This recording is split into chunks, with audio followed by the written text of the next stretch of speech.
Hi there, this is Ai, and welcome to My Pillow Thoughts. This podcast is all about some of my personal midnight thoughts on self-improvement and personal development, which you may find relatable and helpful at the same time. So feel free to listen to a short minute of My Pillow Thought.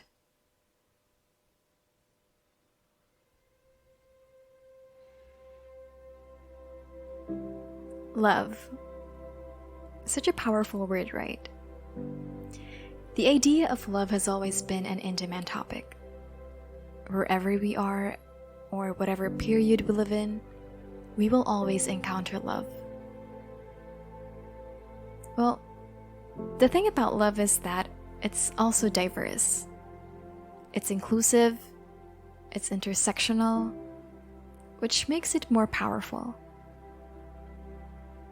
So with that, love isn't just about romantic relationships. It's also about friendship. It's also about family. Can be our love for nature, our love for our jobs, or our love for our pets.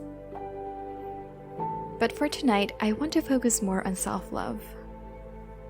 I know it's quite cliche to make it a topic, especially that we currently live in a generation that gives more attention to this idea of love. But I still want to talk about it because it's harder than you think once you try diving deeper into the true essence of self-love. Just like what everybody says, it's easier said than done. So why self-love? Why is this specific concept of love becoming popular these days? What does self-love really mean? Well, to simply put it into context, self-love has been conceptualized as the instinct or desire to promote one's own well-being. In other words, it's simply giving proper attention to one's own happiness or well-being. You see, loving yourself is actually important, especially nowadays, because it allows us to become the best version of ourselves. And this affects our personal growth and development because we choose to provide more time and energy to improve ourselves. I know some of us may think that it's easy to just shower our own selves with time and energy, but in reality, it isn't. Well, I don't know for other people, but for me, I believe the process of self-love is somewhat similar with the process of love, let's say, in a romantic relationship. Loving ourselves also takes time. And to be able to fully love ourselves, we also need patience. We need compassion. We need honesty, respect, even communication. So if we really want to love ourselves, we must learn how to listen to ourselves. What we need, what we deserve. We must be patient and honest to ourselves. I actually read a quote once that said, "Honest self-love is when the most human part of us that we feel guilty or ashamed of gets triggered.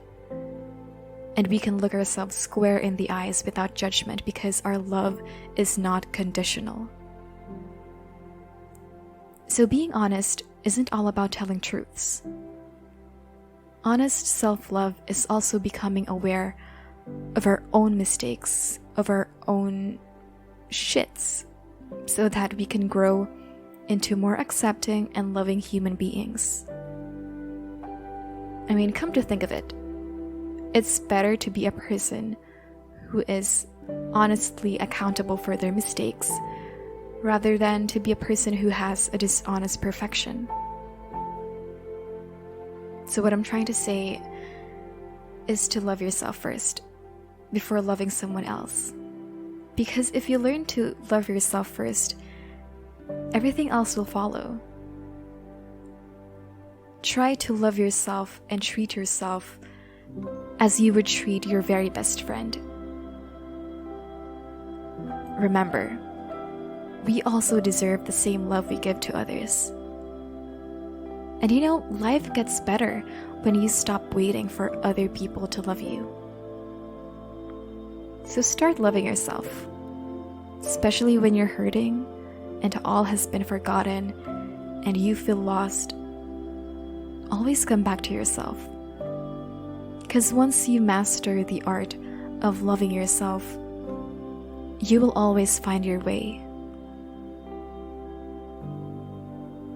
Mandy Hale once said, "Until you get comfortable with being alone, you never know if you're choosing someone out of love or out of loneliness."